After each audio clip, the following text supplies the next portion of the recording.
जय शिवराय मित्रांनो राज्यातील महानगरपालिकेच्या निवडणुका पार पडताच राज्य मंत्रिमंडळाची एक महत्त्वाची अशी बैठक पार पडलेली आणि याच बैठकीमध्ये घेण्यात आलेल्या काही महत्त्वाच्या अशा निर्णयापैकी शेतकऱ्यांसाठी एक अतिशय दिलासादायक आणि आशादायी निर्णय घेण्यात आलेला आहे। तो म्हणजे ठाणे जिल्ह्यातील भिवंडी तालुक्यातील मौजे बापगाव येथे अत्याधुनिक मल्टी मॉडेल हब आणि टर्मिनल मार्केट उभारण्यासाठी मंत्रिमंडळाच्या माध्यमातून मंजुरी देण्यात आलेली आहे।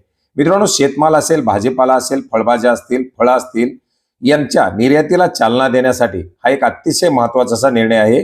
याच्यामुळे शेतकऱ्यांना थेट जागतिक बाजारपेठेशी जोडण्याचा मार्ग मोकळा होणार आहे।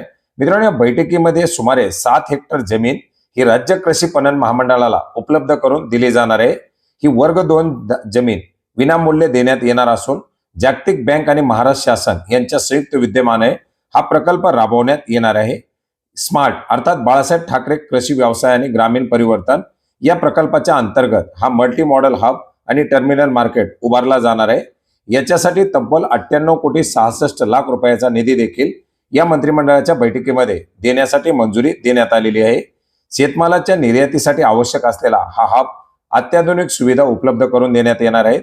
वेपर फीड ट्रीटमेंट प्लांट, विक्रयण, प्लॅक हाऊस तसेच फळभाज्या आणि भाजीपाला साठवणुकीसाठी आधुनिक गोदामाची उभारणी, याशिवाय आंबा, मसाले, पशुखाद्य या शेतमालासाठी विकिरण प्रक्रियेद्वारे निर्जलीकरण करण्याची सुविधा देखील या ठिकाणी उपलब्ध करून देण्यात येणार आहे।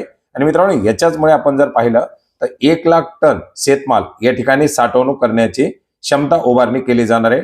काढणी पश्चात शेतमालांची, भाजीपालाची, फळभाज्यांची होणारी नासाडी कमी करून या शेतमालाची निर्यात होण्यासाठी हा एक महत्त्वाचा असा टप्पा ठरणार आहे। एकाच छताखाली प्रक्रिया उद्योजक, व्यापारी, निर्यातदार यांना या ठिकाणी आणलं जाणार असून याच्यामुळे एक मोठा निर्यातीसाठी फायदा होणार आहे आणि साहजिकच शेतकऱ्यांच्या शेतमालाला एक चांगला भाव मिळण्यासाठी सुद्धा मदत होणार आहे। तर मित्रांनो, अशा प्रकारे हा एक महत्त्वाचा असा निर्णय आणि याच्याबद्दलची माहिती या व्हिडिओच्या माध्यमातून घेण्याचा प्रयत्न केलेला आहे। भेटूयात नवीन माहितीसह, नवीन अपडेट्ससह। धन्यवाद।